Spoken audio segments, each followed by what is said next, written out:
Hi there, it's Jeff from RV Parenting, and I'm doing another one solo today. My wife's a little under the weather, but today's topic is all about comparing Class A RVs, that's what we have, with Class C RVs. We're going to get into all of the differences, safety, whether you need a regular driver's license or some kind of specialized driver's license to drive a Class A compared to a Class C. We're also going to get into some of the worst RV brands out there in both categories that you should definitely avoid purchasing if you're thinking about buying either a Class A or a Class C RV. So let's get into it right now. So right away, what's the difference between a Class A and a Class C RV? Well, both are considered motorhomes. In other words, they are self-contained, drivable, they don't have to be towed, they have a built-in engine and transmission. They're both the same in that regard. However, a Class C RV is generally going to be built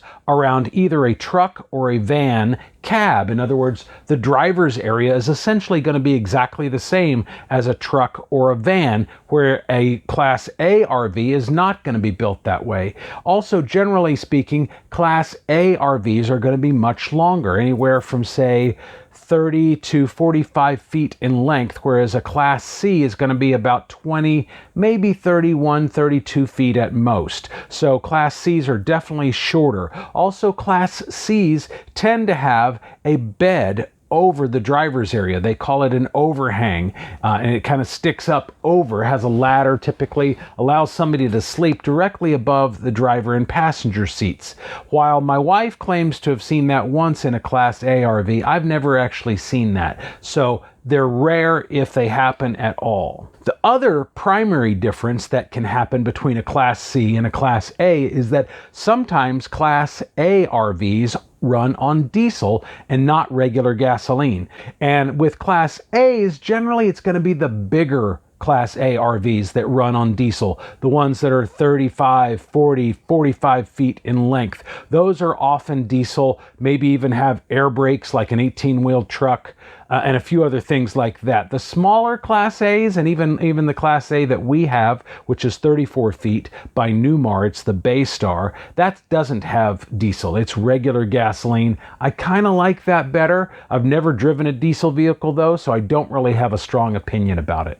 The next question people have, of course, is which is safer, a Class A RV or a Class C? And the answer might surprise you. The Class A is what most people think of as the safer RV, comparing those two, and that's just not true. The Class C is actually safer, and let me explain to you why that is. Most people think the Class A is safer because it's longer and wider and taller and bigger all the way around, but it actually doesn't protect you. The Class A has a flat front. In other words, there's not much in between me and something that I might hit if I were in an accident.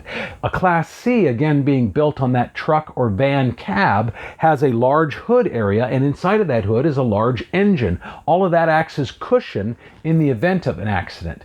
The other main difference is what they call wheelbase. The wheelbase is the distance between your front set of axles and the back set of axles. And of course, on a Class C RV, that's going to be a smaller distance. And the smaller the wheelbase, generally the safer the vehicle. So all of those things combine to make the Class C safer. But there's a couple of other things to make note of too. First, there's the weight.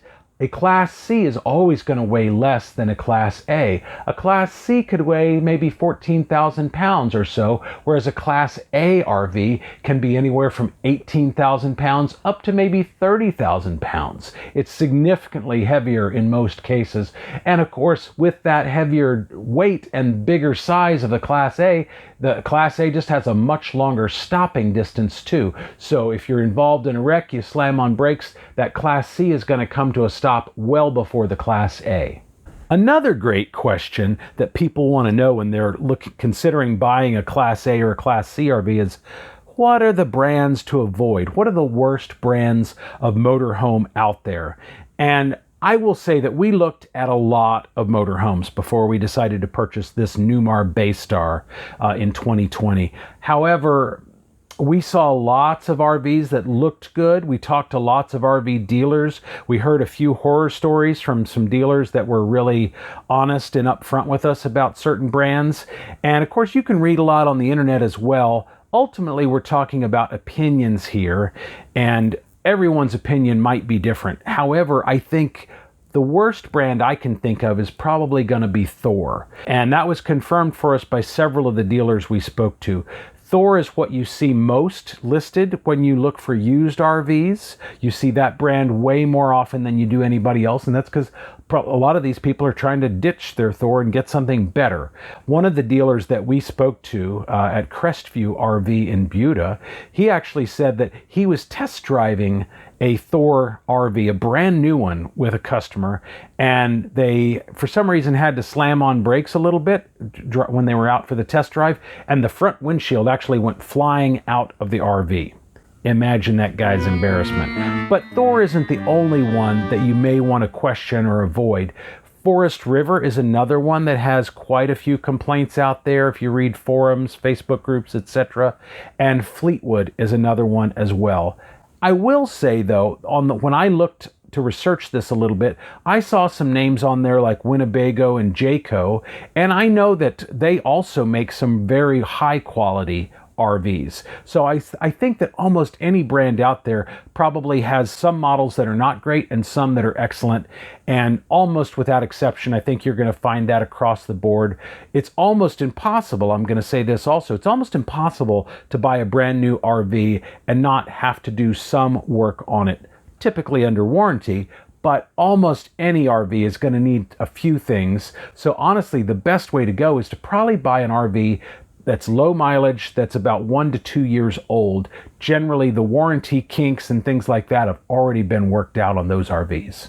Another question people always want to know when they're considering a Class A RV is whether or not you can drive it with a normal driver's license. I wondered that myself when we were looking at RVs, and when we looked at this one, I didn't know. And the answer is it depends on the weight of the RV. Anything up to 26,000 pounds, and you are totally fine in all 50 states in the US to drive it with a regular driver's license. If it weighs over 26,000 pounds, though, because of that excess weight and the probability of it being diesel and air brakes and things like that, you are going to need a commercial driver's license in most states. Of course, check with your DMV just to make sure, and just to make sure the laws don't change after the time of this recording. But for the most part, any Class A RV up to 26,000 pounds, you don't need a special license for. Our particular Class A RV weighs about 21,000 pounds, so we could even go quite a bit bigger than this one, and this one's 34 feet before I would need a special driver's license. And there's no Class C RVs that I'm aware of that require a special driver's license whatsoever. The number one question that people ask me, because I'm the one who drives our RV 100% of the time, is a Class A motorhome hard to drive? And the answer is I've gotten it down pretty well, but I will say for about the first week that we were out on the road in it, it was a little harrowing. I wondered every time we came to a bridge, I was checking that clearance to see if it was under 14 feet. Because I was paranoid about it. I didn't actually ever encounter a bridge that was too short for the size of our RV, but we weren't off-roading it either. We were mostly on local roads through towns and highways, but I never encountered that. What I did find was a problem was on the highway when I'm being passed by an 18-wheel truck. I found that it created almost a vacuum, and it kind of sucked me in a little bit as the 18-wheeler was passing me, and I had to like kind of overcompensate a little bit. It was almost like kind of when you're driving and it's super windy out and the wind's kind of buffering your car around a little bit. It was similar to that, and I noticed that virtually every time an 18-wheel truck would pass me, I would kind of have to overcompensate away from the truck. I got to where if I saw it coming up in the side view mirror, I would just kind of overcompensate and anticipate it happening before it actually did. But that kind of threw me for a loop the first week when I was getting used to driving this thing. Of course, the other thing that would make me paranoid was when I would pull into gas stations and I would see that overhang above the pumps, and I would never see a sign telling me what the height was of that. So I was always a little paranoid about hitting it. But I never encountered a gas station overhang that was not taller than my RV, usually by a significant margin. I will say that pulling into gas stations, though, unless they were truck stops that were designed for 18-wheel trucks and RVs and things like that, pulling into gas stations could be a little harrowing. Oftentimes it's not a big turning radius to get a big RV in or out of the gas station, and if there's a line at the pump, it can be hard to find a place to wait in a 34-foot RV to get up to the pump where you're not blocking traffic. So that was a little bit harrowing. I tended to look for large facilities that had multiple pumps. Like here in the South, we have a chain of stores called Buc-ee's that have probably 40 gas pumps, and they're very easy to get in and out of. So I tended to look for that, and I tended to avoid the ones where it just was not a lot of space and it looked like a big headache. Other things that you'll notice in driving a Class A motorhome and even a Class C, because I have driven those several times before we bought this one. We had rented Class C RVs many times. But the other things that you kind of notice are just, of course, you have to allow for greater stopping distance between you and the vehicle in front of you. So I think the general rule of thumb for cars is to allow 2 seconds of space between you and the vehicle in front of you. With an RV, of course, you're going to want to allow maybe 2 to 3 times that. I also tended to drive the RV about 5 miles per hour slower than whatever the posted speed limit was everywhere I went. So if you're rounding a curve and it says to slow down to 45, I'm slowing down to at least 40, if not 35, because I can't make turns in this 34-foot RV that I could make in my little Mazda 5. It's just not going to happen, and I wanted to be safe. The other things that you encounter with a Class A motorhome that make it a little bit challenging are because of the width of the RV. If you're on a highway, for instance, and here in Texas, it seems like highway construction never ends, but where they have those concrete barriers up on either side of the lane. And if you're in a car, there's plenty of space on either side. But in this RV, I found that it was very harrowing to drive through narrow lanes where there was no shoulder because I'm just like inches on either side of those concrete barriers. I never hit anything, so it was mostly in my head, but it was definitely a little harrowing and white knuckling it. At least the first week. We were gone for an entire month when we first got this thing and took it out on the road. And that first week was where I really learned all of the little tips and tricks that I'm sharing with you now. The other thing I want to encourage you to do is to rent RVs before you buy one. You can obviously test drive an RV at the dealership, but there's really no substitute for actually taking it out on the road, camping at a campground in it, and experiencing it fully in every way. There's no substitute for that, and the only way to do that, of course, is by renting them. And there's lots of local and nationwide rental agencies, whether that's Cruise America or somebody that's in your local area. But there's no substitute for doing that. So I want to encourage you to take a Class C out for a weekend. Take a Class A out for a weekend a few weeks after that. Compare the two. See what the experience is like, both driving it, parking it in a campground. A lot of campgrounds have what they call pull-throughs. In other words, spaces where you can just drive all the way through, in and out. But a lot of campgrounds don't have that, in which case you're backing the RV in. And backing in a Class A that's 40 feet long is very different than backing in a Class C that's 22 feet long. Just a totally different experience. And you really won't fully understand which one is going to be right for you unless you test drive both. And that means fully test driving them in the real world and camping with them too, experiencing them from top to bottom. Obviously, we bought a Class A RV, having rented Class C RVs several times over the years. We decided on a Class A for a variety of reasons. One, they're just bigger. There's more space. Our family is a family of 5. We needed that extra space. We just wanted it.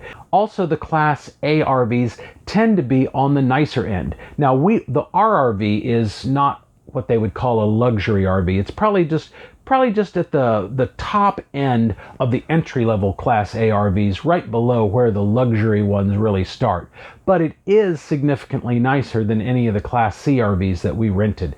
It's got a heftier price tag too. This one I think was about $125,000, whereas you can get a lot of Class C RVs for under $100,000.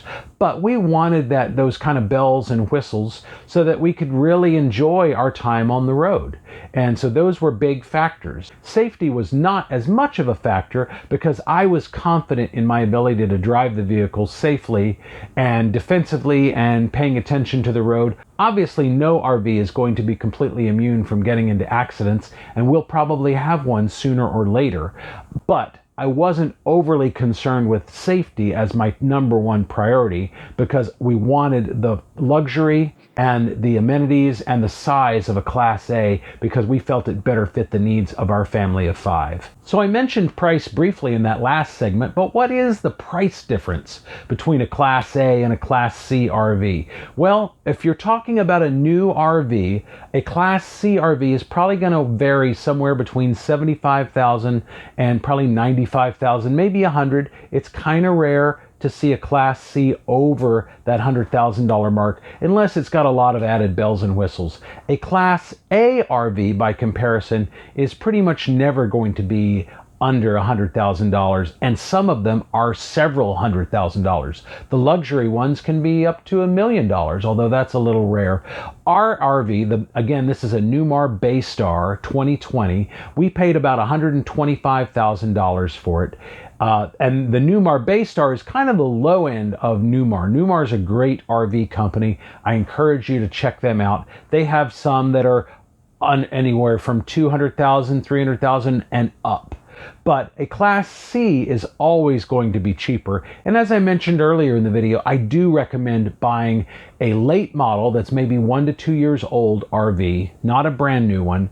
And of course, look for one that's, no more than 5,000 miles. Super high mileage is kind of a red flag in a RV that's only 1 to 2 years old, but super low mileage is also because it means it wasn't driven much and it just sat somewhere and you don't know if it was parked in a driveway, in a front lawn, or if it was in a storage facility that was climate controlled. You don't know those things necessarily. So look for one that does have some miles on there, maybe anywhere from 2, 3, 4, 5,000 miles, not much more than 7,000 miles though, if you're talking about an RV that's only a couple of years old. Anything over that, and it's probably been ridden pretty hard and is due for some servicing soon, and it may not still be under warranty, and even if it is that warranty transferable? We don't know those answers unless we ask those questions. Anyway, I hope this video helps you decide whether a Class A or a Class C RV is right for you. If you like this video, please give us a thumbs up. It sends a great signal to YouTube, and then they're going to show it to more RV owners or prospective RV owners just like you. Then, of course, smash that subscribe button and the bell notification button too. But with that, we'll see you in the next video.